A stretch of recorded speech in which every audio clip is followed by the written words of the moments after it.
peuple haïtien, mais voici Yvon Désir se tient devant vous en ce moment pour vous mettre en connaissance de ma lecture de la situation politique se développant en Haïti.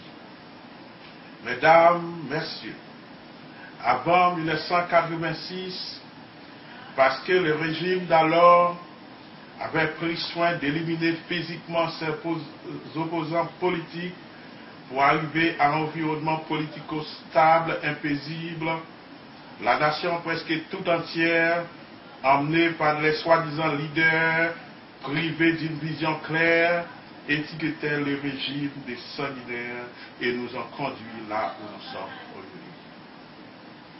Sous Duvalier, nous avions la sécurité. Nos villes étaient propres et belles. À cette époque, nous avions importé seulement 19% de ce dont nous avons besoin. Bref, la souveraineté nationale était sauvegardée et les étrangers nous traitaient comme tels. Peuple, pour bien comprendre le présent et prévoir le futur, il faut tenir compte du passé. C'est pourquoi j'ai passé en revue le régime du Valierisme.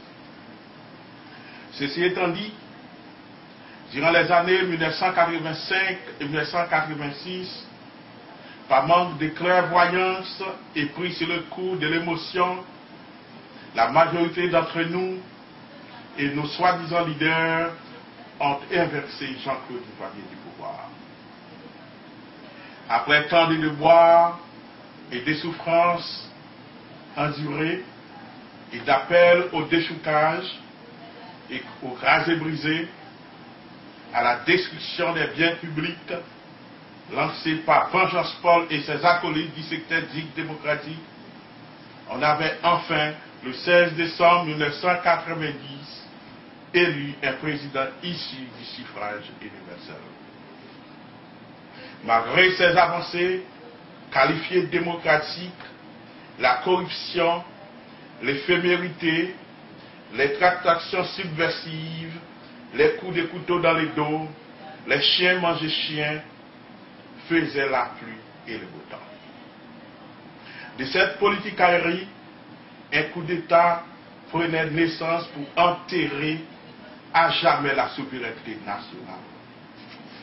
La politique acharnée, menée par les hommes du parti du mal et de l'enfer, pas mal faire, a permis aux étrangers de fouler encore une fois les sols sacrés de nos aïeux, pendant que nos politiciens s'entre-déchirent.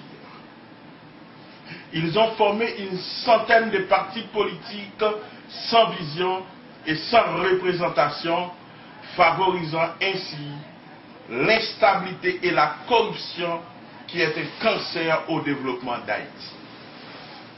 À chacun un oublié. De cette toiboï politique, on assiste à la réforme de la configuration politique d'Haïti. Le secteur du valierisme ne nuit plus.